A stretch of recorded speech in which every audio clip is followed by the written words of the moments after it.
জয় গুরু। রিতাইনি YouTube চ্যানেলে আপনাকে স্বাগত, অভিনন্দন, শ্রদ্ধা, প্রণাম ও পবিত্র রানন্দিত জয়গুরু জানাই।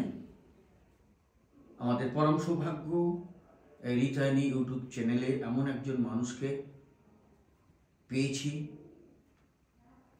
যিনি শ্রী শ্রী ঠাকুরের দর্শন করেছেন এবং সঙ্গ করেছেন প্রায় 25 বছর। যিনার এখন বয়স 101 বছর। ভক্ত মানুষ, মানে সবসময় নামের মধ্যে থাকেন, ঠাকুরকে প্রচুর ভালোবাসেন, ঠাকুর অন্তঃপ্রাণ। এমন একজন মানুষকে পেয়ে আমাদের চ্যানেল সত্যিই ভাগ্যবান এবং আমরা সবাই ভাগ্যবান যে তার অভিজ্ঞতা, এই 101 বছরের অভিজ্ঞতা আমরা পাই। ঠাকুর কেমন ছিলেন, কেমন চাইতেন, কেমন করে আমরা ঠাকুরকে মাথায় নিয়ে চলবো, কি করলে ভালো। এবং আমরা যখন চলতে চলতে ঠাকুর সম্পর্কে অনেক সময় কি হয়, ব্যাটারি যখন চার্জ কমে যায়, সেই উদ্যমটা আমাদের যখন কমে যায়, তার কথা শুনলে আমরা উজ্জীবিত হয়ে উঠি বা আমরা নাম করার প্রবল ইচ্ছা আমাদের মনে জাগে তার কথা শুনলে। তিনি কোনো বই থেকে পড়ে বলেন না, আর সব বইতেও সমান সব কিছু পাওয়া যায় না। তিনি তার জীবনে যা দেখেছেন, যা অভিজ্ঞতা করেছেন, যা উপলব্ধি হয়েছে, সেটুকুই আমাদের কাছে তিনি বলেন। আর যেটা আমাদের কাছে মানে পরম কি বলবো পাওয়া। যাই হোক, দীর্ঘায়িত করব না। সেই মানুষটিকে আমি শ্রদ্ধা পূর্ণ প্রণাম জানাই। আমাদের শ্রদ্ধেয় রাহাদা, জয়গুরু রাহাদা, আপনাকে প্রণাম জানাই। আমরা ইষ্ট প্রসঙ্গ শুনবো আপনার মুখ থেকে, যদি দয়া করে বলেন। পরম পিতা রাতুল চরণে আমার কোটি কোটি প্রণাম। তার রাতুল চরণে প্রণাম জানাই, প্রার্থনা জানাই আপনারা যে যেখানে আছেন সবাই সুখ শান্তি স্বস্তির অধিকারী হন, তার অপার করুণা আপনারা লাভ করুন। আপনার প্রতি প্রত্যেকের উপর বর্ষিত হোক তার অভয় আশীর্বাদ। পরম পিতা রাতুল চরণে আমার একান্ত প্রার্থনা। আপনারা সবাই তো ভক্ত মানুষ, সবাই তো তাকে নিয়ে চলেন। আমি আর কি বলবো জানি না, মানে কোথার থেকে বললে কি হবে কে জানি। সেই এই ভাবি তিনি যা যোগাবেন তাই বলবো।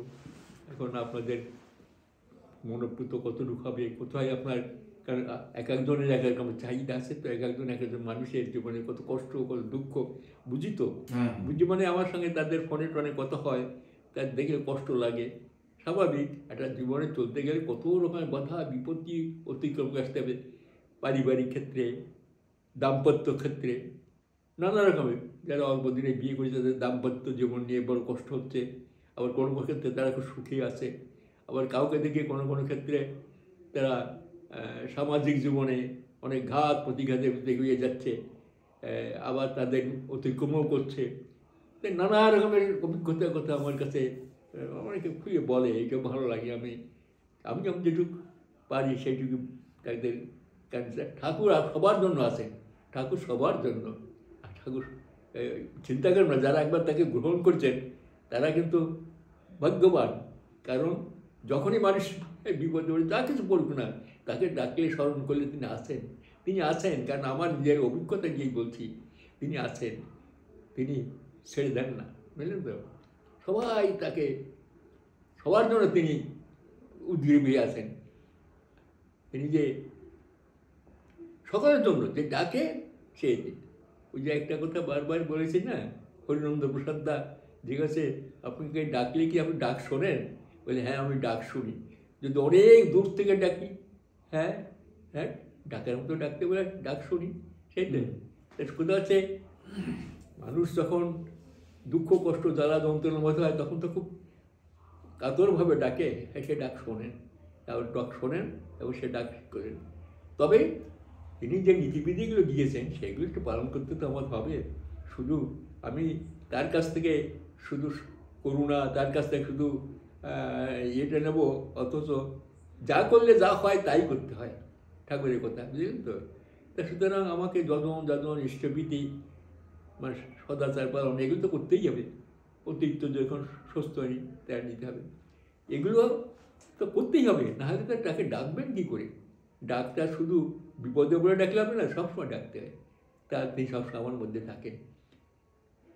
অনেকে জিজ্ঞাসা করে যে আপনি এইভাবে আসেন না, দুদিন তো চলাফেরা করেন, এটা অল অবসর দু একটা আমার অ্যাক্সিডেন্ট বা দু একটা ইয়ে সে স্বাভাবিক হতে পারে, আমার কর্মফল বা একটু কাজে হবে তো, কিন্তু মোটামুটি যে চলি, কারণ আমি জানি তিনি সবসময় আমার মধ্যে আসেন। তাই তাকে ডাকতে হলে সবসময় নামের মধ্যে থাকতে হয়। নাম নাম নাম, যত দেখবেন নাম।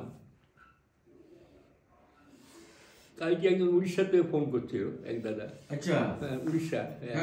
ওই উড়িষ্যা ভাষায়, আবার বাংলা বেশ ই করে, কিন্তু বাংলাও পড়াশোনা শিখেছে। তার কষ্টের কথাও বলছিল নানারকম। তিনি যে চলতে সাধ্য সংসার সবাই সেভাবে চলতে চায় না, হবে তাই খুব মাঝে মাঝে হতাশ আসে।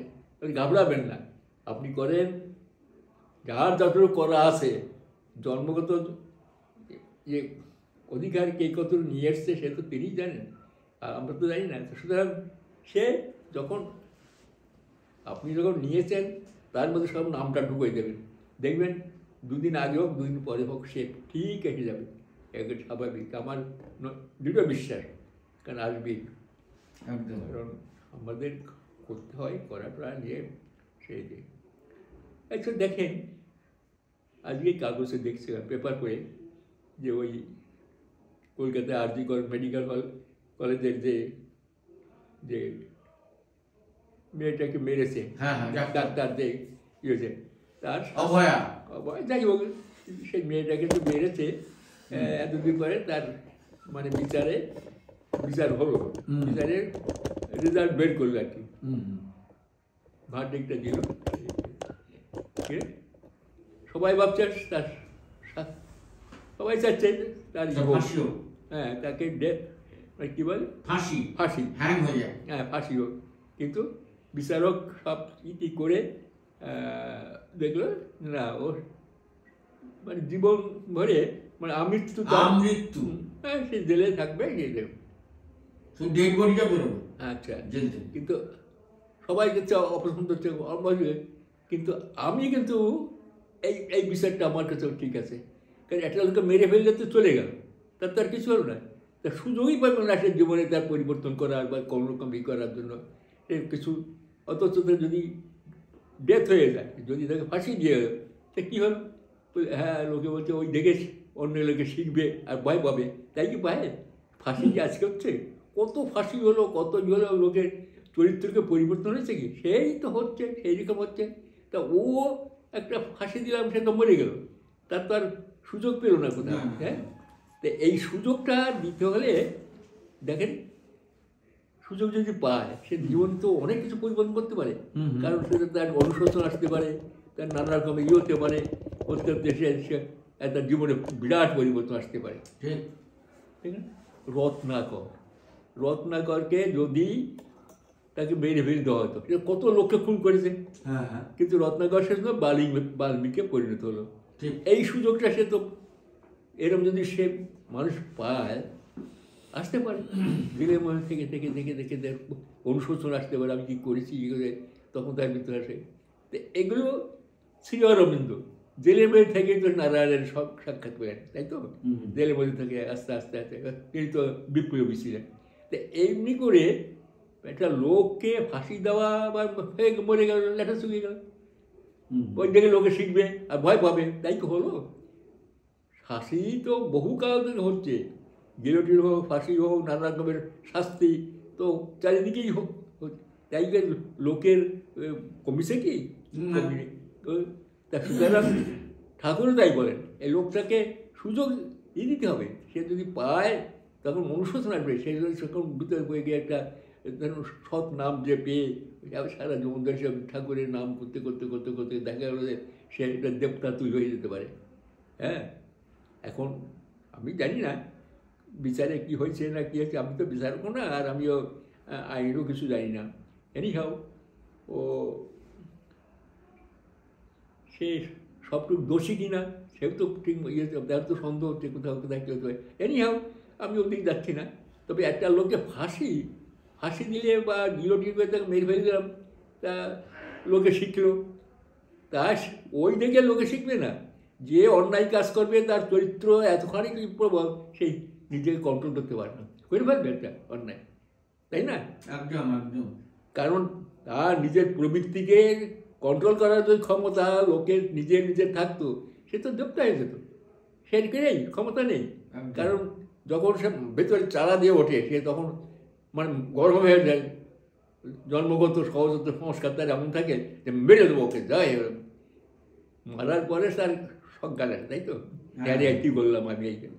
তা সুতরাং ওই প্রবৃত্তিটাকে খতম করতে হলে চাই একজন আদর্শ কোনো একজন মহাপুরুষের সঙ্গ করার দরকার আছে, তার কাছে সারেন্ডার করতে। এবং তিনি কীভাবে বলেন, বলে আস্তে আস্তে আমার ওই ক্রোধ, তাই আমরা সকালবেলায় বসে আমি অক্রোধী, আমি অমানি, আমি নির্লোভ, ক্রোধটাকে আগে দেখছেন।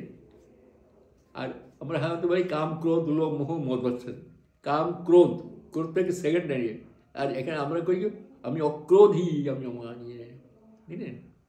ক্রোধ, এই ক্রোধটাকে সংবরণ করতে হলে একজন আদর্শ বা তার কাছে সারেন্ডার করতে হয়।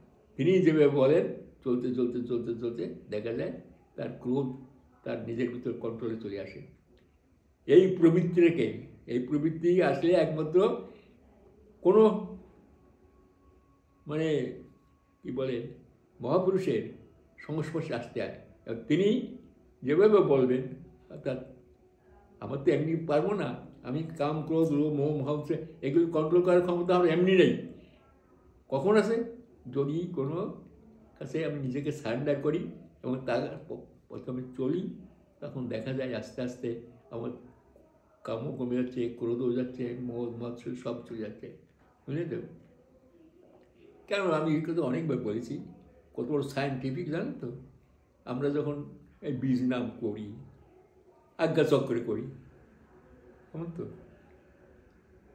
এই আজ্ঞাচক্রে মানে হাজার হাজার, থাউজেন্ড অ্যান্ড থাউজেন্ড সেল আছে। ওই সেলগুলো তখন উঠতে আরম্ভ করে, বুঝলেন তো? ওই সেলগুলো সেন্সরি নার্ভ, বুঝলেন তো? এই নার্ভটা যখন আমি খুব করে যে প্রসেস আপনারা করেন, দিয়ে দেওয়া আছে ঋত্বিক দেবতারা যেভাবে বলে দিয়ে গেছেন, সেইভাবে যদি করেন, কিছুক্ষণ পর দেখবেন এখান থেকে দুটো নার্ভ আছে।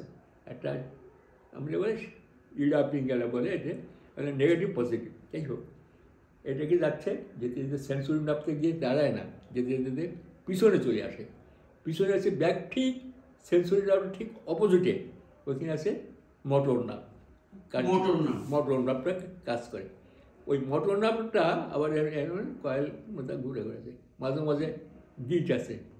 যখন খুব করে নাম করেন, ওই নামটা গিয়ে ওখানে থাকতে পারে না, সে আরও নিচের দিকে আসবার চেষ্টা করে, তখন কয়েকটি আস্তে আস্তে ওই গিটগুলি কেটে যায়, কেটে গিয়ে ওটা চলে আসে স্পাইনাল কর্ডের মধ্যে ঢুকে আসে। স্পাইনাল কর্ড, ওই যে মেরুদণ্ড, তার মধ্যে ওই জলীয় একটা পদার্থ আছে, হ্যাঁ, জলীয় পদার্থ, ওইটা গিয়ে ওর মধ্যে দিয়ে চলে আসছে এই নামের ইয়েটা, উত্তাপটা, বুঝলেন? খুব করে কাম করছেন, আস্তে আস্তে আস্তে আস্তে যত করছেন, করতে করতে করতে নিচে গুজ্জুদে আসে। ওই গুজ্জুদে আমরা কেউ কেউ বলে কুলকুণ্ডলিনী জায়গা আছে ওখানে, তো ওইটা এসে ওখানে থাকে না, আরও নাম করছেন, উঠছে উপর দিকে উঠে আসে। এদিকে স্বাধিষ্ঠান, মনপুর, নানা রকম নাম আছে বিভিন্ন স্তরের। এই করতে করতে করতে করতে করতে এসে আবার ওখানে এসে গোটাটাই একটা সার্কিট, ইলেকট্রিক সার্কিট মতো নাম হচ্ছে অনবরত তাপটা ঘুরছে এখান থেকে বুঝলেন তো? এইবার কি হচ্ছে, এই আমাদের শরীরের ভিতর, দেহের মধ্যে বিভিন্ন গ্ল্যান্ড আছে। একটা গ্ল্যান্ড হয়তো কাম, কোনোটা ক্রোধ, কোনোটা মৎস্য সৃষ্টি করে। হয়তো কারো জন্মগত ক্রোধটা বেশি আছে, সাধারণত আমাদের ক্রোধ। এখন এই ক্রোধ তো এমনি আমি করতে পারবো না, তোমার কাম মাৎসর্য যেগুলো একটা সব কটা তো ইয়ে থাকে না, আমার জন্মগত কে কোনটা নিয়ে এসছে কার কিন্তু আমি জানি না। অনবরত নাম হচ্ছে, ওর উপর দিয়ে মানে ঘর্ষণ হচ্ছে, করতে করতে করতে করতে করতে করতে ওটে ধাক্কা মেরে সাবলিমেট হয়ে যাচ্ছে, ধ্বংস হয়ে যাচ্ছে না, সাবলিমেট হচ্ছে। কাম, ক্রোধ, লোভ, মোহ প্রত্যেকটা রিপুর পদ্মে আসছে। রিপুগুলো তখন করছে কি আপনার কন্ট্রোলে চলে আসছে, বুঝলেন তো? আচ্ছা, আপনার কন্ট্রোলে আসছে, আপনি বীজ নাম করতে হবে না, করতে করতে করছে। তাহলে আগে ছিল ওই বৃত্তিগুলোর অধীনে আপনি ছিলেন, কখন কী হবে জানি না। আর যেহেতু আপনি নাম করছেন, করতে করতে ওইগুলো একটা অ্যাডজাস্টেড হয়ে আসছে, বিভিন্ন জায়গায় থাকছে, প্রয়োজন হলে দরকার আছে সেগুলো ট্রেনে বের করতে পারে। কামাই ধ্বংস হয়ে যাচ্ছে না, ক্রোধ ধ্বংস হচ্ছে না, সব যায়, কারণ এগুলো আপনার কন্ট্রোলে চলে আসছে। আগে ছিলেন বৃত্তাধীন, বৃত্তের অধীন ছিলেন, বৃত্তাধীশ, বৃত্তের অধীশ্বর হলেন। ধরুন আপনি যাচ্ছেন রাস্তা দিয়ে যেতে যেতে কোনো একটা দুষ্ট প্রকৃতির লোক একটা নারীর উপর অত্যাচার করছে, আপনি বুঝে যাবেন, আপনার তখন ক্রোধ দেখা যাবে, ক্রোধটা টেনে বের করে তার সঙ্গে করলেন, হ্যাঁ, ওটা আপনার কন্ট্রোলে, আবার প্রয়োজন হচ্ছে আপনি করে গেলেন। তো এই যে বৃত্তির অধীশ্বর হলেন, বৃত্তাধীশ, তাহলে এই নাম করলে, এই দীক্ষা নিলে কী হয় তা দেখেন। তাহলে এই লোকগুলোকে গেল একটা লোককে ফাঁসি দিলাম, তাহলে তো সে সুযোগ পেল না, তাই না? সে যদি ওই ধরুন জেলের ভিতরে একবার জেল হলো, সে একবার যদি একটু এরকম নাম পায় বা ইয়ে বসে বসে করে, তার সমস্ত যে কর্মফল, অনেক কর্মফল কেটে যায়। কত কর্মফল আমরা করেছি, জন্মান্তর জানি না, সেই কর্মফল নিয়ে আমরা এই জন্মে এসেছি। এই জন্মে আমাদের এক জন্মে পেরিয়ে যাওয়ার সুযোগ তিনি দিয়েছেন, কারণ এই বীজ নাম, এই বীজ নামেই আপনাকে নিয়ে চলে যাবে যেখানে, চলতে ফিরতে খেতে, তা কত সহজ করে দিলেন। বন জঙ্গলে যাওয়া লাগবে না, বা অন্য কোথায় গিয়ে বসে ধ্যান ধারণা করে একবার সমস্ত এই করে, তা না, তুমি ঘরে বসে করতো চলাফেরা করতে পারো এবং কাজের মধ্যে করতে পারো, কত সহজ করে দিয়েছেন তিনি। তিনি যুগ পুরুষোত্তম, এই যুগের মতো এসে দেখাই দিলেন, তোমার ঘর বাড়ি সাই সন্ন্যাস হতে হবে না, ত্যাগ করতে হবে না, কিছু করতে হবে না, সব করো, সব থাকে, সংসার করো, সব করো, কিন্তু ওই নামটা ছিল না। দেখো সুন্দর সুস্থ একটা মানুষ, সবল মানুষ হয়ে তুমি বিশেষতে পারো।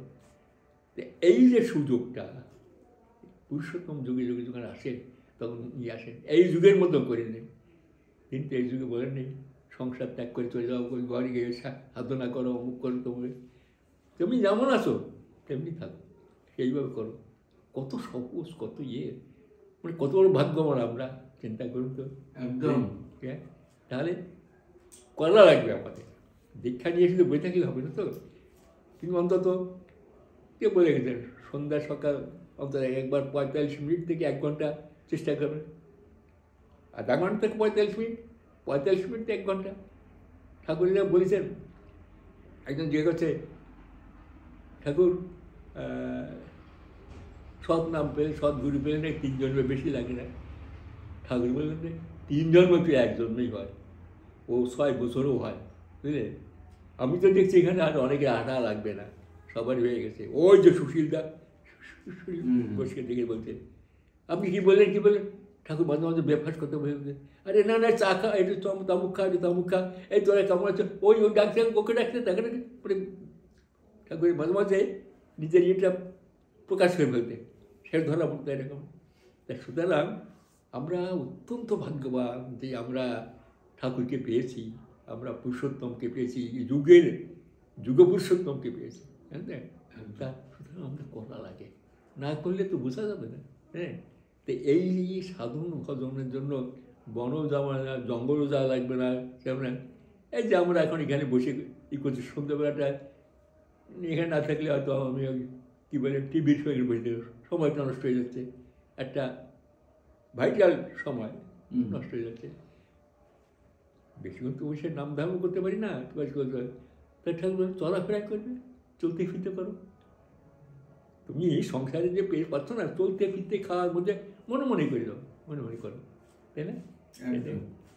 তো এই আমরা কত ভাগ্যবান, তিনি দয়া করে আমাদের টেনে নিয়ে যাচ্ছেন, টেনে তুলে নিয়ে যাবেন, কোনো বিপদ নেই, কিছু নেই। কারণ আমি দেখেছি তো, অবশ্য আমি কি বলবো, আমার চোখের ভাসে, বড় ভাসে, অসহায় লোকগুলো, অসহায় সাধারণ মানুষ কেমন দীক্ষা নিয়েছে উৎসবের সময়, এক দাদা দীক্ষা দিয়েছে, বলে সকালবেলায় নাম ধানে পরে থানকুনি পাতা খাবে। সে থানকুনি পাতা পাই নেই, নতুন দীক্ষাইছে, তারপরে সে ঠাকুরের কাছে বলতে যাবে, তার সে ভাবছে ঠাকুর তো সাধারণ আমাদের মানুষ, তাই কি বলবো, অত ভিড়, চারিদিকে ভিড়, উৎসবের সময় ঠাকুরের কাছে যেতে পারবে না কেউ। সে সবাইকে ধাক্কা টাক্কা মেরে ঠাকুরের কাছে যাচ্ছে। তখন এক দাদা, কে তুই কে বলছিস, কোথায় আমার ঠাকুরের কথা আছে, কী কথা আছে তোমার, তুমি ঠাকুর মানে অত ভিড়ের মধ্যে কি আছে তোমাকে বলতে পারবো না কে। সে যখন সবাই চোখ আটকাচ্ছে, ফুপি করছে, ঠাকুর ওই পাল্লা দিয়ে দেখতে হচ্ছে, ও কী কয় দেয়, ডাক ডাক ডাক ডাক ডাক, কী কয় ডাক দেয়, ঠাকুর লোক পড়ে গেছে। হ্যাঁ, ওই যে অসহায় লোকটাকে সবাই মেরে চেপে ধরছে, ওকে ঢুকতে দিচ্ছে না। হ্যাঁ, আয় কী কয়, কী কবি ক, ঠাকুর কাজের দীক্ষা নিয়েছি, সোজা কথা। আমাকে বলে নাম ধান করার পরে তুমি থানকুনি পাতা খাও, থানকুনি পাতা খাও পাচ্ছেন না, আমি কী করবো এখন। পাশে দেখছো, ও এটাও ঠাকুর বলে দেবেন, মানে এর মুখটুকে এরকম এনে দিয়ে হাত তাল না চায়, এটাও ঠাকুর বলে দেবেন, তিনি কী খাবেন। হ্যাঁ, এটা বলার জন্য এক বলি দেবেন। এই ও খুন তার মতো কথা কইস কেন ওরে, ও আমাকে কবে না কারে কবে, দেখেন কি দরদি, ও আমাকে কবে না কাকে কবে, ওই দরদ। হ্যাঁ, অনেক বলেছি, গল্পটাও করেছি অনেকবার। একটা মেয়ে বট গাছের ওখানে বসে ফুফায় ফুফায় কাঁদছে, অনেক ভিড় লোক সামনে ঘোরাঘুরি করছে, কোথায় বট গাছটা আছে আর ঠাকুর বসে পার্লারে, ওইখানে ঠাকুর লক্ষ্য করেছেন। হ্যাঁ, কি জানি না, ফুফু করে কাঁদছে মেয়েটি, ঠাকুর এগিয়ে দেখাচ্ছে, ঠাকুর ডাকছে, কি আপনি চুপচাপ বসলেন, কী করছো, ছটপট করছেন কেন, ভাই না না, এদিক ওদিকে কাকে বলবে বলতে হচ্ছে না, বললে যখন তার মতো কথা বলে দেবে সবাইকে, সেই তার তো টানা আসার করে একটা এই এদিকে ও দেখতে ওই বট গাছে করে একটা মেয়ে কাঁদছে, ডেকে নিয়ে তোরকে, কারো বলিস না, এই গেছে নিয়ে আসতে, ওমা তুমি আসো, ঠাকুর ডাকছে আমাকে, হ্যাঁ আস্তে আস্তে ডুবেছে, বল কান্দিস কেন, মেয়েটা তো খুবভাবে কাঁদছে, বলছে না, লোকজন যাবে সজ্জাটা ঠাকুর তো আলাদা প্রাইভেট কথা হচ্ছে। হ্যাঁ, সরে গেছে লোকজন, ঠাকুর আমি বিপদে পড়েছি, আমার সুইসাইড করা ছাড়া উপায় নেই, কেন কী হলো কী তো বলছে ওর মানে একটা বিপদে চলে গিয়ে একটা ছেলের সঙ্গেই হয়েছিল, তা সেই ছেলেটা ওরা বিয়ে করবে বলে করেছিল, তো করতে করতে ওর ভিতরে ইস্যু এসে গেছে, এখন ছেলেটা বলছে ওর মেরে ফেল দাও, ও তো মারতে হচ্ছে না, মারলে কি আর কয়েক মাস হয়ে গেছে, কী করা যাবে, হাওয়া করে কাঁদে ঠাকুর ফেলবার যেতে গেছে, ঠাকুর দুই চোখ থেকে যেন জল পড়ছে, জলে ছল ছল করছে ঠাকুর, ঠাকুরকে মানে কী জানি কে ঠাকুর কিছুক্ষণ দেখি একটা এক দিদার যাচ্ছে রাস্তা ওই পাড় দিয়ে, এই এদিকে তুই তো তোর ছেলে বিয়ে দিই বলছিস না, হ্যাঁ মেয়ে তো পাচ্ছে না খুঁজে এরকম। ঠাকুর এই মেয়েটা পরিচয়টা জেনেছে, ব্রাহ্মণের মেয়ে, সব দেখে গোত্র গোত্র সব জেনে দিতে, শোন আমার কাছে একটা মেয়ে আছে, তুই নিবি, তুই যদি দয়া করিস তাহলে কিন্তু আমি সেই মেয়েটাকে তোর হাতে দিতে পারি। স্বামী কি বলছেন, আমি দয়া করবো কি, আপনার দয়া হলে হতে পারে, আপনি যা বলবেন তাই। শোন ও কঠিন কাজ একটা, পারবি, ঠিক আছে আপনি বলেন আমি করবো, আমাকে সে দেখি ঠাকুর বলছেন আমাকে একটু রক্ষা করবি, আমাকে একটু কষ্টটা আমার জন্য একটু কর না কিছু, করবো ঠাকুর করবো, বলেন। বলছে এই যে মেয়েটাকে তুই, এই মেয়েটা কিন্তু এমনি না, এসব আজ্ঞাপত্র আমি বলছি, বলার পর চিন্তা কর, তুই তো করবি, তুই চিন্তা কর, তুই না চিন্তা, ঠাকুর আপনি যা বলবেন তাই করবো, আপনি যা বলবেন তাই, আমি তো বললে হবে না, সে তো তোর তোর ছেলে কী করে, ছেলে আমার কথাই শুনবে, তোর কথা শুনবে না, যাই ডেকে ছেলে গেছি উৎসবে, তাকে ডাকিছে, ডেকে সব বলো সমস্ত, আমার বাঁচাবি, দেখ আমি বড় বিপদে পড়েছি। ঠাকুর বলছেন? হ্যাঁ ঠাকুর, আমার বড় বিপদ। আপনি কি বলছেন? জানেন, আমার যদি তুই বাঁচাস তাহলে একমাত্র আমি বাঁচতে পারি, আমার আর বাঁচার কোনো উপায় নেই। হ্যাঁ বলো, হ্যাঁ ঠিক আছে, আপনি বলেন সেই করবো। সেই মেয়েটা ওর সঙ্গে বিয়ে দিয়ে দেয়, ঈশ্বরের মন নষ্ট হয়নি। সেইতে ওই সবাই চান্দা টান্দা দিয়ে ওই দিনে ওর বিয়ের ব্যবস্থা করা হলো। সেই দেখেন, তিনি বড় দরদি, বড় দরদি, সব ডাক শোনেন তিনি। এবং অবাক লাগছে, মেয়েটা ভালোবাসা করেছিল এবং ইস্যু এসে গেছিল, বাচ্চা, প্রেগনেন্সি। সে মেয়েটি কাঁদছিল, জীবন হারিয়ে দেবে, প্লাস বাচ্চা নষ্ট করে ঠাকুরকে দিলেন না, ঠাকুর ক্ষমা করে দিলেন এবং তার জীবনটা কত সুন্দর করে দিলেন, বিয়ে করে দিলেন। যে মেরে ফেলবে, হ্যাঁ এ কি করিস? যে জীবন দিতে পারে না তার মারার কোনো অধিকার আছে? যে জীবন দিতে পারে না সে কি মারার অধিকার কার আছে? তা আজকে এই কথাটা মনে পড়ছে, যে ফাঁসি দিয়ে দাও, তুমি ফাঁসি দিতে পারো, তোমার জীবন, তুমি তাকে মারার অধিকার তুমি পেয়েছো, কিন্তু জীবন দিতে পারো না। যে জীবন দিতে পারে না তার জীবন নেওয়ার অধিকার তার নেই। সুতরাং ঠাকুরকে না পেলে বুঝতাম না যে কত দরদি, কত দরদি। না দেখুন, একটা পিঁপড়ে যাচ্ছে গোবরা বুকের ইয়ে দিয়ে, পা পড়ছে গোবরের ইয়েটা, গরু তার ঠাং ঠাং ভেঙে গেছে, বসে আছে। ঠাকুর তাকায় গেছেন একদিকে, গেছে কষ্ট তার। আস্তে আস্তে তাই হোক, ঠাকুরের ইয়ে তাই গেস করে উঠে সে চলে গেল। ওই নামের কথাই থেকে বলছে, নাম করলে কি হয়। এই যে ঠাকুর যে কত দরদি, মানে এরকম দরদি, উফ, ঠিক। যে মুহূর্তে দেখবেন চোখ টোকগুলো ই করছে, সে পরের মুহূর্তে করে দরদ বেয়ে পড়ছে। আমি একটা ডাল ভাঙলাম, একটা ডাল ভেঙেছিলাম, ওই সজনে গাছের ডাল ভেঙে, ঠাকুরের একটা কাপড় মেলা ছিল, সে আমাকে এক মা বললো যে কাপড়টা নিয়ে একটু বৃষ্টি আসতে। বয়স তখন কম, দূরে গিয়ে একদিকে খুলেছে, আরেকদিকে টক টক করে বৃষ্টি দিয়ে পড়েছে। আমি আর দেরি না করে ওই সজনে গাছের ডালে বাঁধা ছিল, ডালটা ভেঙে নিয়ে একবার উঠে ঠাকুর সামনে এলাম। ঠাকুর তামাক খাচ্ছেন, তামাক হাতে সরাই দিয়ে তাকায় আছে ওদিকে, চোখ দুটো বিস্ফারিত চোখ। তুই ভাঙলি, তুই ভাঙলি, তুই ভাঙলি। মনে হয় ঠাকুরের হাতটা আমি ভেঙে দিয়েছি, ঠাকুরের হাত মুসুলি আমি ভেঙে দিয়েছি।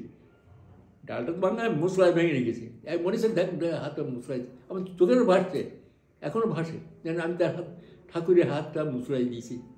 বাবা, তুই ভাঙলি, তুই ভাঙলি, তুই ভাঙলি। আমি জানি না, এরকম তো অভ্যাস নেই, জানিও না ঠাকুর এরকম হতে পারে। তাকে হাত ধরে চলবে। তখন সুশীল আছে, ও বুঝতে পারি নাই তো, জানি না, আস্তে আস্তে সব চোখ দুটো কত কাতর, কত বিনয়ী হয়ে গেল। কাজ করবি দেখে শুনে কাজ করবি, সব কাজ দেখে শুনে, কি বিরাট পরিবর্তন দেখেছি ঠাকুরকে, যে কমব্যাপী করাল। হ্যাঁ, তিনি কমব্যাপী করাল, কত গিয়েছিল আবার করাল। ঠিক ঠিক, কমব্যাপী করাল। বাহ, কি বলবো, মানে একটা কথা বলতে গেলে কত কথা ভেসে আসে, যেন ঠেকাতে হয় না। মানে যেগুলো চোখের বাইরে দেখেছি বা চোখের বাইরে বলছি, সেই তো। আবার এই ঠাকুরকে দেখেছি কত রহস্য কথা বলছেন, কত রহস্য করছেন।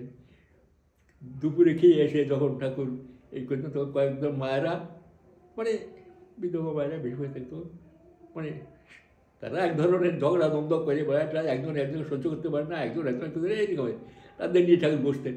ঠাকুর ঘুমাবেন, তো ঘুমতে আসে না, যখন ওদের ঝগড়া বাধাই দিতেন, তখন খুব ঝগড়া বেঁধে গেছেন দুজনের সঙ্গে, মানে ইচ্ছে করে ঝগড়া বাধাই দিতেন।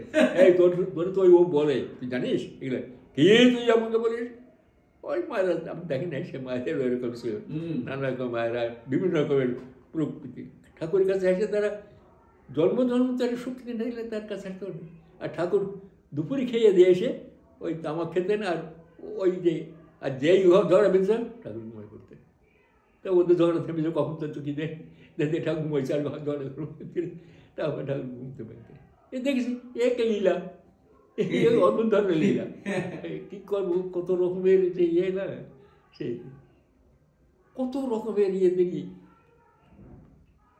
কত ইয়ে পুরুষোত্তম, কখন যে কোন সময় কি গেছে বোঝা মুশকিল।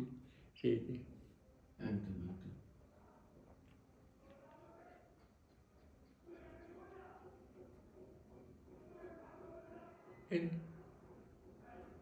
আমি অনেক বছর পরে প্রাইভেট একটা পরীক্ষা দিয়েছিলাম,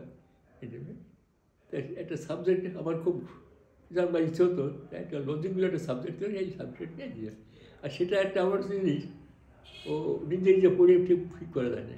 ডিটেকটিভ দুটো পার্ট আছে, একটা ডিটেকটিভ একটা ডিটেকটিভ। ডিটেকটিভটা মোটামুটি একটা করে আসে, ডিটেকটিভটা একটা খুব ভিডিও ভিডিও দিলে বোঝাতে যায়।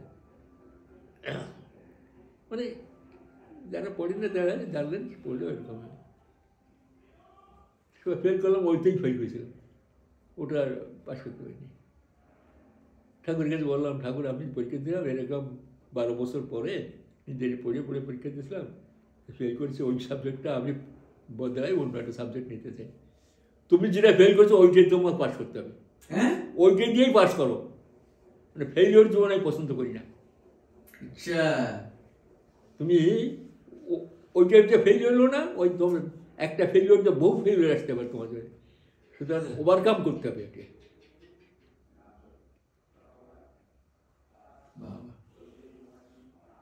চেষ্টা করো তুমি। যাই হোক, তারপরে বার দিয়ে পাস করলাম।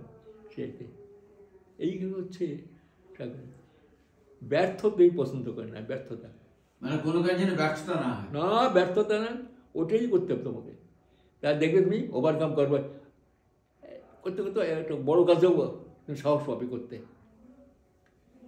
ঠিক ঠিক, হাতে কলমে তিনি ঠাকুর প্রত্যেকের দিতেন বুদ্ধি।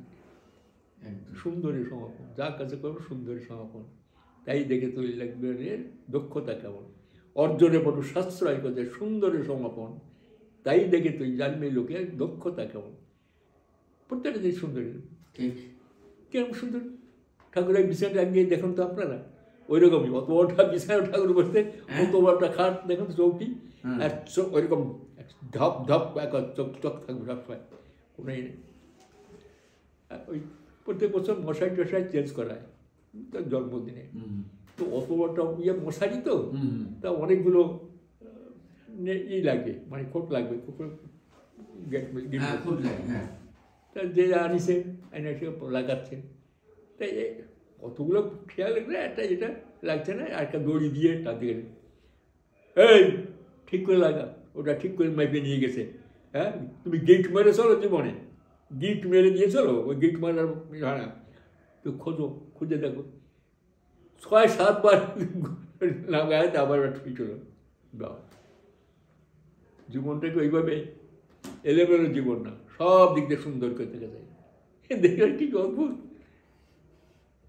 মানে মশারিটা ঠিক মতো যে নিয়ে গেছে, মেপে টেপে নিয়ে গেছে, তৈরি করেছে, আর যে লাগাচ্ছে সে যেই লাগছে না, ওটা লাগছে না, একটা অনেকগুলো করতো, তাই যা লাগিয়ে না একটা দড়ি দিয়ে ট্রেনটা ঠিক করতে গেছে।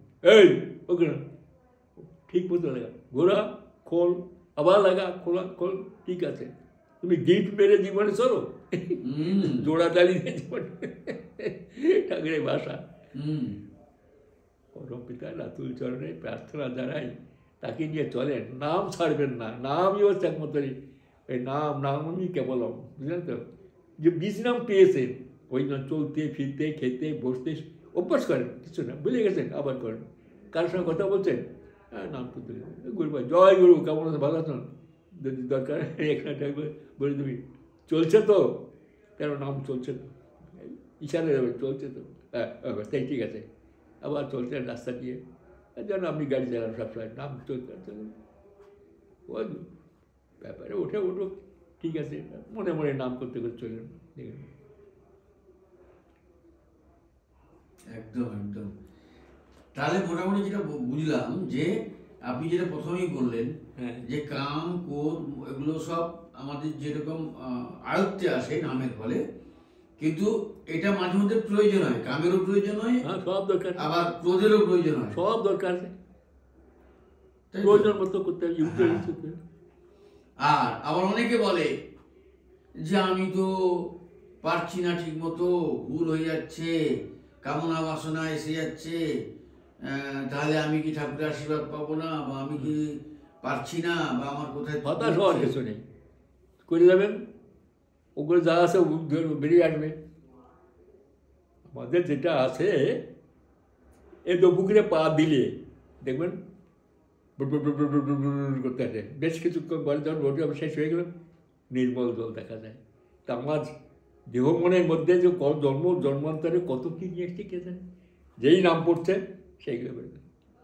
অনেকে দেখি যে ধরো দীর্ঘদিনের লালিত স্বপ্ন তার পূরণ হয়নি। ও ধরো আমার একটা বাইক কিনবো, কি আমার একটা ইচ্ছে খুব এটা, কিন্তু বা আমি এটা পাইনি জীবনে, সেই আশা আকাঙ্ক্ষাটা থেকে যায়, সেই আশা আকাঙ্ক্ষাটা পূরণ করার চেষ্টা করে। তো সেখানে সে ভাবে যে তাহলে আমি তো ঠিক ঠাকুরের মানুষ হয়ে উঠতে পারছি না, কেন আমার মধ্যে এই যে আশা আকাঙ্ক্ষা লোভ আসছে, আসুক, আমি কল্পনা করতে পারছি না, আমি সেই কাজটা করছি, তাহলে তো আমি ভুল করছি, আমি ঠাকুর হতে পারছি না। বেরোচ্ছে, সব বেরিয়ে যাচ্ছে। ভেতরে একটা ফোড়া বা কিছু হলে, নালি হলে, ডাক্তার তখন টিপিয়ে ওর ভেতরে সব মালগুলি বের করে তখন ব্যথা লাগে, কষ্ট হয়, যে হয়ে গেল আস্তে আস্তে ভয়, তাই না? তাই আমার ভিতরে যেগুলো আছে জন্মান্তরে যেগুলো নিয়ে আসছি, সেগুলোই নাম পাচ্ছে আর বদল করতে।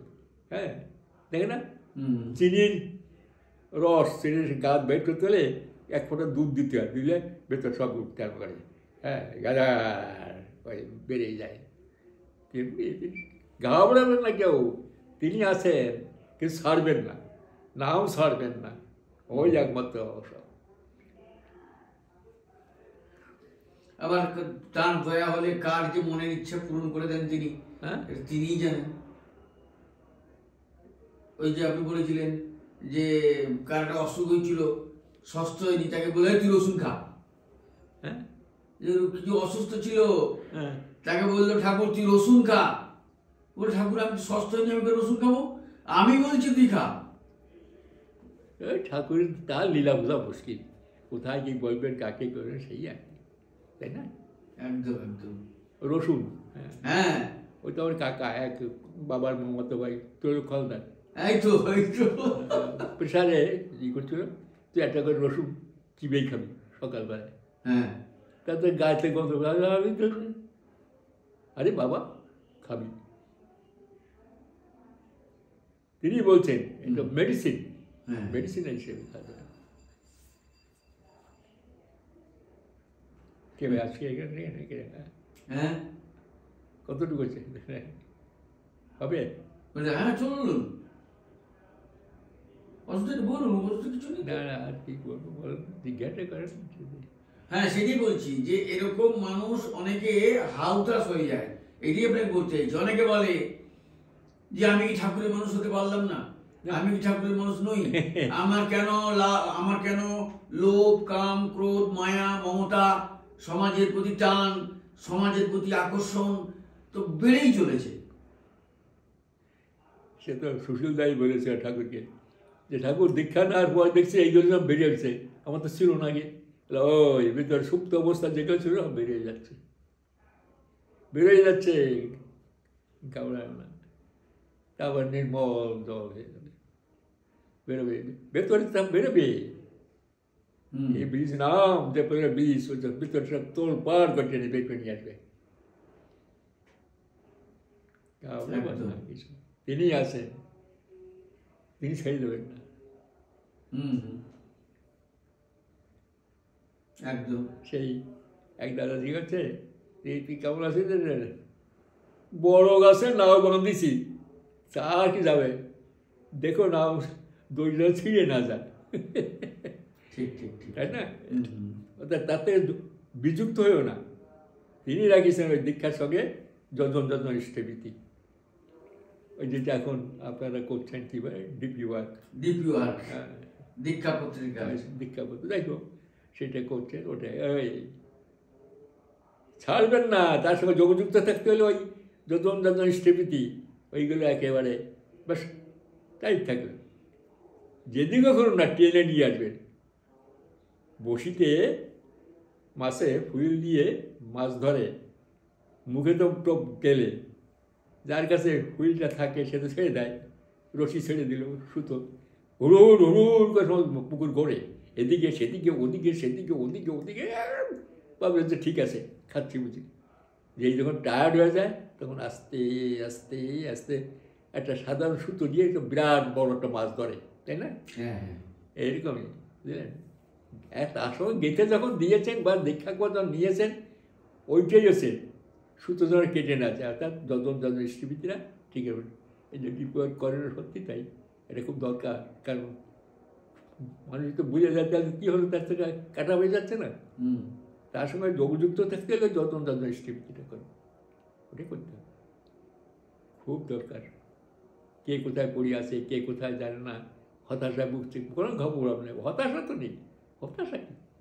এক মা গল্প করছে যে সে আপনার যাজনে, মানে এই রিটার্ন ইউটিউব চ্যানেলে যে আপনি যাজন করছেন, ঠাকুরের কথা ইষ্ট প্রসঙ্গ করছেন, এই ইষ্ট প্রসঙ্গ শুনে উদ্বুদ্ধ হয়ে সে দীক্ষাও নিয়েছে, উদ্বুদ্ধ হয়ে ষষ্ঠনীও নিয়েছে, এবং তার স্বামীকে বোঝানোর পরে তার স্বামী দীক্ষা নেয়, ইষ্টভীতি করে। সম্ভবত ষষ্ঠনীও নিয়েছিল বলে মনে হয়, আমার ঠিক খেয়াল নেই। কিন্তু আবার তার স্বামী কোনো বন্ধু বান্ধবের পাল্লায় পড়ে সেই ইষ্টভীতিও ছেড়ে দিয়েছে, মাছ মাংস খায়, সব কিছু করে।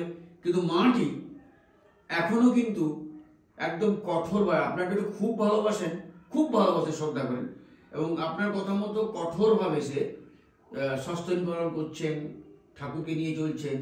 তার বড় দুঃখ যে আমার স্বামী মাছ মাংস খাচ্ছে, আমার স্বামী ইষ্টভীতি ছেড়ে দিয়েছে, তা আমি কি করব? তা আমার তো বোধ হয় চলা ঠিক হচ্ছে না, আমি তো মনে হয় ঠাকুরের পথে চলতে পারছি না, আমার মনে হয় এটা কর্মফল, আমার মুখ মুখ গাওড়াবার না, আপনি করে যাবেন, যে মাকে বলছেন আপনি করে যাবেন, আর ঠাকুরের কাছে ডাকেন, ও যেন সুমতি আসবে। কারণ একবার দীক্ষা যখন নিয়েছে, একবার যখন করেছে, ও দুদিন বাদে যখন এই ভাব বুঝতে পারবে যে এতে কোনো ইয়ে নেই, ওই আবার আসবে আসবে আসবে। একা চিন্তা করবেন না, খুব ঠাকুরে ডাকেন যে ও ঠিক পথে চলে আসুক। সে এতে কত মাথা, কত মদতি, কত স্বামী মানে উল্টো পথা চলা, সব তো মায়েরা তার কাছে ডেকে ডেকে আনিছে, তো আনে, বহু আছে, বহু খরচ আছে। তিনি আসেন দীক্ষা একবার যখন নিয়েছে, তখন নাম তার মধ্যে ঢুকেছে, আর আপনি এখানে করবেন, স্বামীর জন্য করবেন, ঠিক আছে। স্বামী করেন, তার স্বামী ইষ্টভীতির আপনি করে দেবেন, যাতে তার সঙ্গে যোগযুক্ত থাকাটাই থাকে। খাক না কয়েকদিন খেয়ে টেয়ে যখন দেখবেন টায়ার্ড হয়ে গেছে, তখন টেনে নেবে। ও চিন্তা করবে না, ঘাবড়াবার কিছু নেই। কিন্তু সে বলছে যে ঠিক আছে, কিন্তু ইষ্টভীতিটা কেন চলল? ইষ্টভীতি সে করে না, সে তো তার প্রবৃত্তি না করবো না, ওর অভাব নেই, বুঝলাম না, ওটা তো প্রবৃত্তি।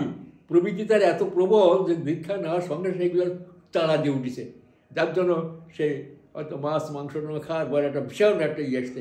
আর ওইগুলো থাকলে বন্ধু বান্ধবের কথা ভালো লাগছে, বা যাই হোক অন্যদিকে পথে যাওয়ার মতো একটা ই থাকে, যখন দেখবে যে টায়ার্ড হয়ে যাবে, তখন আবার আসবে আসবে, ও বৃথা যাবে না।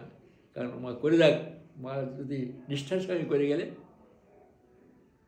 আবার অনেকে দেখেছি সমাজে, তারা মানে অনেকে, আমি আমার জানা, তারা সমাজে অনেক কুকর্ম করছে, মানে কি বলবো, ড্রিঙ্ক ফ্রিঙ্কও করছে, যাই হোক, এবং মানে বলছি, এবং কি বলবো, অনেক কুকাম করছে, অথচ তারা দেখছি ঠাকুরকে ভালোবেসে ইষ্টভীতিও করে, ঠাকুরকে খুব ভালোবাসে। ওই ওই ওই একদিন দেখবেন ওই কুকর্মের পরে তার একটা অনীহা এসে যাবে, সে যদি না ছেড়ে থাকে ঠাকুরকে, আর যদি ইষ্টভীতি করে থাকে, কুকর্ম করছে কিন্তু করুক, তা আবার দেখে যায় একদিন সে ড্রিঙ্কও করছে, কিন্তু অদ্ভুত ব্যাপার দেখি তার মধ্যে ঠাকুর ভক্তি প্রচুর। ঠিক আছে, একদিন দেখবেন ঠিক আছে, ও তাকে কেউ বলছে নাকি যে ঠাকুর ভক্তি কর, সে কিন্তু অটোমেটিকলি মানে উইংলি, মানে নিজের ভেতর থেকে ঠাকুরকে ভালোবাসে। ঠিক আছে, ও বৃথা যাবে না, বৃথা যাবে না।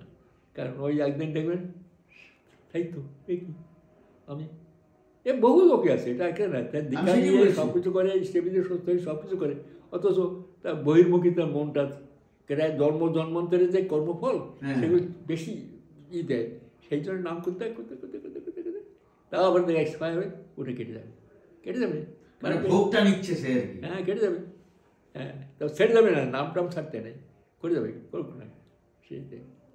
আচ্ছা আচ্ছা। ও আসবে, ওর ঘাওড়া আর কিছু নেই, ঠিক আছে। আর ভিতরে যেগুলো সব টেনে বেরিয়ে আসতেছে, সুপ্ত ছিল যেগুলো, হ্যাঁ হ্যাঁ সেগুলো বেরোচ্ছে, ঠিক ঠিক ঠিক আছে। একদম একদম।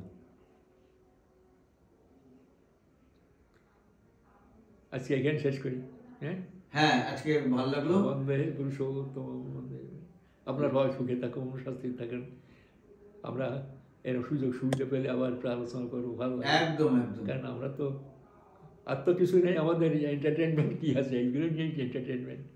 হ্যাঁ মানে সপ্তাহে তো একবার হবেই এরকম। তো যাই হোক, খুব ভালো লাগলো আজকে যে আপনার কাছ থেকে এসে এই অনুপ্রেরিত যে লেগে থাকতে হবে, নাম ধ্যান এসে লেগে থাকতে হবে, ঠাকুরের পিছনে লেগে থাকলেই মোটামুটি হবে। হ্যাঁ ছাড়বেন না, না ঠাকুরই ছাড়বেন না। দেখো আমি এই করছি তুমি তুমি দেখো, এবার আমার কিছু করার নেই, এই তো গেলাম, এবার তুমি করো। হ্যাঁ আমি ভুল করি, আমি ঠিক করি, যা করছি তুমি দেখো, তুমি নিয়ে যাও সকাল আমাকে। কমপ্লিট সারেন্ডার না। সেই পড়ছিলেন এখানে ইয়েতে উপনিষদের মধ্যে এক ঋষির আশ্রমে, ঋষি তো ভিক্ষা টিকা তার ছাত্ররা ভিক্ষা টিকা করে রেখা এটা সাথে ভিক্ষা টিকা করে টোরে সামান্য কিছু পাইছে, সেইগুলো ঋষির স্ত্রী তার সে রান্নার টানাকে সবাইকে বাকটাক করে দিছে, তা আর তো কিছু নেই, আর সব শেষ। এমন সময় দেখি 10-12 জন অতিথি এসে হাজির আশ্রমে। কী হবে, তুই একটা চাল নেই, ডাল নেই, কী করা যাবে? ঋষি তার বলতে বলতে ঘাবড়াও কেন, করার মালিক তৈরি করে, হ্যাঁ তাদের স্নান টানের ব্যবস্থা করে দাও, স্নান টান করাও, করো, আমাদের যেটা করার নিয়ে তো করতে হবে, করো, স্নান টান করে এসে বসে। হ্যাঁ ঋষি সেও করেছে, কইরা টরে ওরা স্নান টান করতে গেছে, 10-12 জন লোকে একটা চালু নেই ঘরে। হ্যাঁ তা কী করে ঋষি ঠাকুরের কাছে বসছে যে আমার কাজ আমি করেছি, এবার তোমার কাজ তুমি করো। হ্যাঁ কমপ্লিট, আমার কাজ আমার করা হয়ে গেছে, হ্যাঁ তাদের যত্ন পান করা, স্নান করানো, ই করা, এখন খাওয়া দাওয়া, সে ব্যবস্থা তুমি করো, কমপ্লিট থেকে চোখ বুঝে বসে ধ্যানে বসছে। আচ্ছা। কিছুক্ষণ পর দেখছে মানে দুখানা গরু গাড়ি ভর্তি, চাল ডাল আটা ময়দা সবজি গা দিয়ে গ্রামের রাজা মহারাজা তার মার শ্রাদ্ধ, হ্যাঁ সে শ্রাদ্ধ অনুযায়ী একজন ঋষিকে সব দান করার জন্য আসছে, বিরাট সেই সব নিয়ে গাড়ি ক্যাচকে আজকে তোকে বাড়ির সামনে সাজে চাল ডাল ডাল। ঋষি স্ত্রী, তার কাজ স্ত্রী করেন, আমরা ভাবি আমরা করি, দেখেন তাদের আপ্যায়ন করে দিলে খাওয়া। ঠিক ঠিক করছে অনুষ্ঠিত একটা করছিলাম, আমার চাইছি তাকে নিয়ে চলতে গেলে আমার কেন চিন্তা করতে হবে, আমার তো চিন্তা করবে, আমি কে, ভাই আমি কে, কেউ না, সব তিনি করান। এই বোধটা যখন আসবে দেখবেন সব তিনি করাবেন, তিনিই করাচ্ছেন, আমি তুমি করো, নাম ছাড়বেন না, সব নাম করে যাবেন, নাম করতে করতে। পরম পিতা তুলসী সকলের মঙ্গল কামনা করি, সবাই সুখে থাকুন, শান্তি থাকুন, স্বস্তি পান। আজকেই আমরা এখানে শেষ করি। জয় গুরু। ভালো লাগলো আজকে আমার হাদা পুষ্পসঙ্গ, খুব খুব ভালো লাগলো। যেটুকু বুঝলাম যে তার প্রতি পূর্ণ বিশ্বাস রেখে যদি চলতে পারি এবং নাম ধ্যান যদি না ছাড়ি, এবং জঞ্জালনিষ্ঠই তো বটেই, তিনি আছেন, তিনি থাকবেন, এবং তাকে নিয়ে চললে জীবনটা আমাদের সুন্দর হয়ে উঠবে। এবং কি বলবো, আর কিছু ভাবতে হবে না, শুধু তাকে নিয়েই চললেই হলো। তিনি ভাববেন, হ্যাঁ আমার কথা তিনি ভাববেন। ঠিক ঠিক ঠিক। হ্যাঁ তুমি ভাবছো চলবে, সঙ্গে আমার সবসময় যেন তিনি থাকেন, নাহলে আমি হাঁটতে চলতে কিছুই পারবো না। একদম একদম। হ্যাঁ বলবেন, তোমার ভাবনা তুমি ভাবো, তার ভাবনা তিনি ভাবেন, তাই না? তোমার চিন্তা করতে আমরা, হ্যাঁ তুমি ভাবছো চলবে কিসে, কারণ ভাববার জানি ভাববেন তিনি। হ্যাঁ হ্যাঁ, হ্যাঁ, ভাবছো বসে চলবে কিসে, হ্যাঁ, হ্যাঁ তুমি ভাববার কে, তুমি ভাববার কে, ভাবছেন যিনি ভাববেন তিনি, হ্যাঁ। তুমি ভাবো তাকে। এই তো বলছি তো। ঠিক আছে, জয়গুরু রাধাকে আমার জয়গুরু, সশ্রদ্ধাপূর্ণ প্রণাম জানাই। আমাদের এবং রিটার্ন ইউটিউব চ্যানেলে যারা এতক্ষণ শুনলেন রাহাদার এই অমূল্য বক্তব্য, ইষ্ট প্রসঙ্গ, যা জীবনীয়, যা পালন করলে আমাদের জীবনটা সুন্দর হয়ে উঠবে, প্রতিটি ঘর স্বর্গ হয়ে উঠবে, আমরা রোগ শোক জ্বালা যন্ত্রণা তাপ সব থেকে উদ্ধার পাবো এই রাহাদার এই কথাগুলো যদি আমরা শুনি, মেনে চলি। এবং যারা শুনছেন বা যারা শুনবেন প্রত্যেকেরই সার্বিক মঙ্গল প্রার্থনা করি পরমপিতার অতুল চরণে। আজ এই পর্যন্ত। জয় গুরু, বন্দে পুরুষোত্তম। ঠিক আছে রাখি তাহলে।